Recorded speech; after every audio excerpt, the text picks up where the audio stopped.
Hello and welcome to our Fascial Fix video for side pain.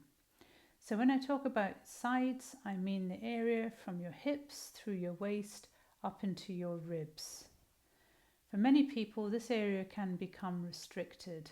It's an important area because it helps to keep our balance and our equilibrium in the body, and when restrictions develop, this can create an imbalance and throw our bodies out of alignment. And this can then start to cause other issues such as lower back pain, hip pain or leg pain. In this video we share some simple self-help myofascial exercises that can help to release some of the restrictions in your sides that may be contributing to your pain. In this exercise we're going to do a side stretch. There are lots of muscles on the side of your body that help to rotate things.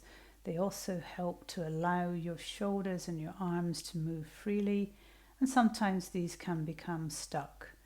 So to start, we're just going to tip the head to the side and then allow your body to come with your head. So the stretch is in your upper body initially, so you probably start to feel it in your neck first of all, and then maybe your shoulder, and then more coming down into the side of your torso. And if you want to create a deeper stretch and it feels comfortable for you, then you can bring your arm up over your head. And so this also then stretches into your armpit, the side of your arm, the side of your ribs, your chest, and all the way down to your waist and your pelvis. This is a really good stretch for opening out the whole of the side of your body. And there are so many muscles and tissues in this area that affect the movement of your shoulders and your arms, and when they become restricted they can cause problems with shoulders. They can cause or contribute to RSI type problems in your hands and your wrists.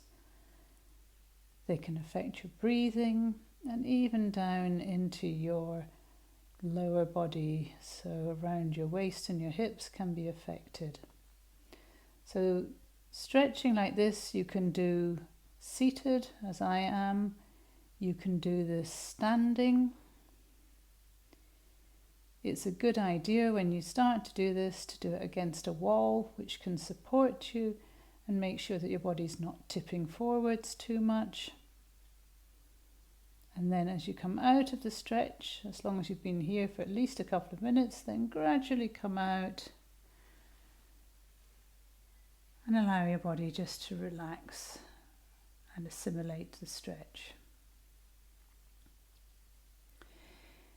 For the other side, I'm going to use a couple of pillows as a way of doing this stretch in a more relaxed way for some people who may find it difficult to sit or stand to do this stretch. So pillows are a good idea. You can also use something like a gym ball if that's comfortable for you. So I'm going to bring pillows here and I'm going to lie over these.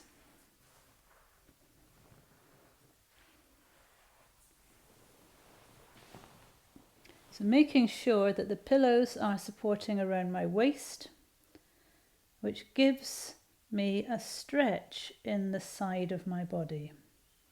So just allowing your body to relax. I'm going to let my head and my neck relax, so I start to feel a stretch into the side of my neck and my shoulder. I'm feeling a stretch coming in around the hips here. And again, if it's comfortable, I can bring my shoulder, my arm up over my head and just allow it to rest on the floor. So this gives a lovely stretch for the whole of the side of the body. It really opens things out. It's very good in particular if you're somebody who does a lot of computer, desk work, where everything is in front of you and your body is very restricted. This opens out your shoulders, it opens out your arms, it opens out your chest, your ribs, the whole side of your body. So it can also help with breathing. It can help with lower back pain because it's helping to stretch some of the tissues lower down that feed into your lower back. So as long as you're here for at least a couple of minutes, then it will allow time for the fascia to start to release and let go.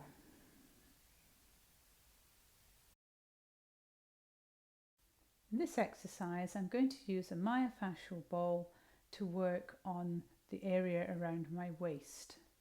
So this is the area between the bottom of your ribs and the top of your pelvis, the soft tissues in here.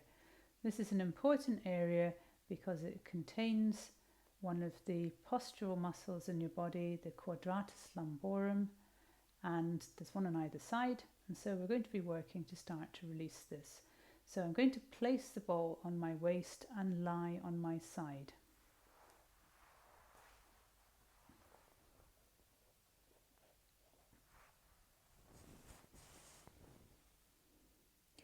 So when you're here, the ball should be just slightly towards the back of your waist, so more towards your back than your front, and between the bones, so between your pelvis and your ribs. And just allow time for your body to soften around the ball. This area can feel quite tender, so you're just allowing time for things to relax and release. So the muscle here, the quadratus lumborum, is important. It attaches your ribs to your pelvis, so it is a connection between your upper and your lower body. And because there's one on either side, if one side becomes tighter than the other, it means that it pulls your pelvis out of alignment. And if that happens, it can affect the whole of your body balance and equilibrium. So releasing here is really good to help restore body balance. Restrictions in this area can contribute to lower back pain, but also to pain that you might feel in your hip, in your legs, or further up your back. So just allowing time for the tissues here to start to release and let go.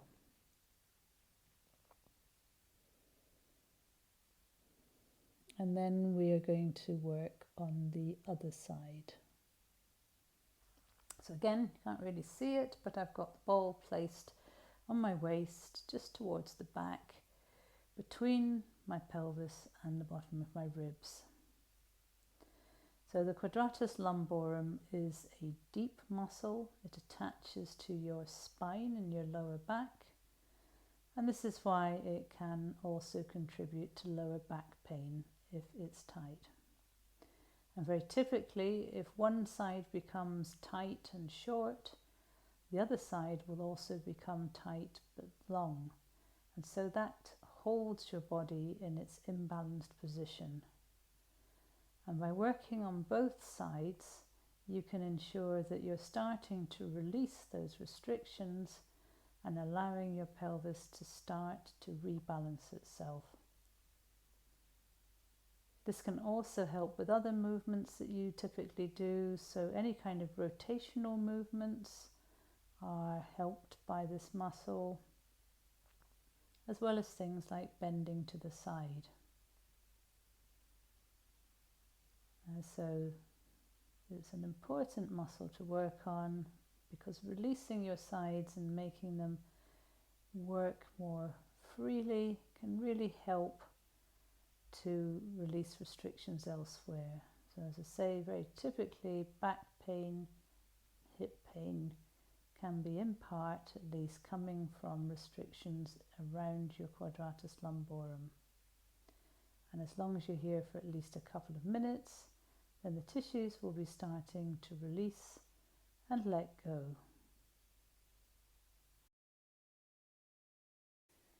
In this exercise, I'm going to use a myofascial ball on the side of my hip. I'm going to turn around just to show you the area that I mean.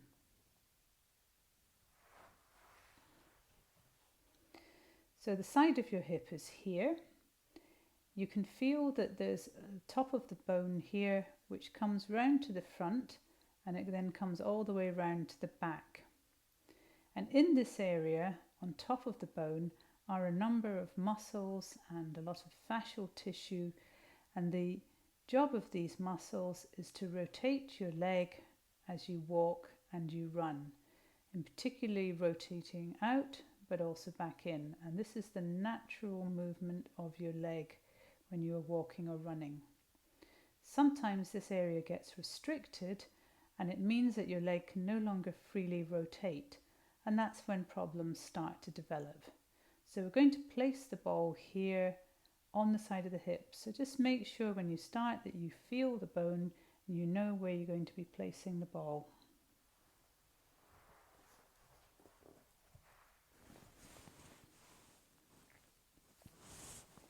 So when you're here, make sure that you feel comfortable and you allow time for your body to relax around the ball. At first it can feel a bit uncomfortable, especially if your hip is tight.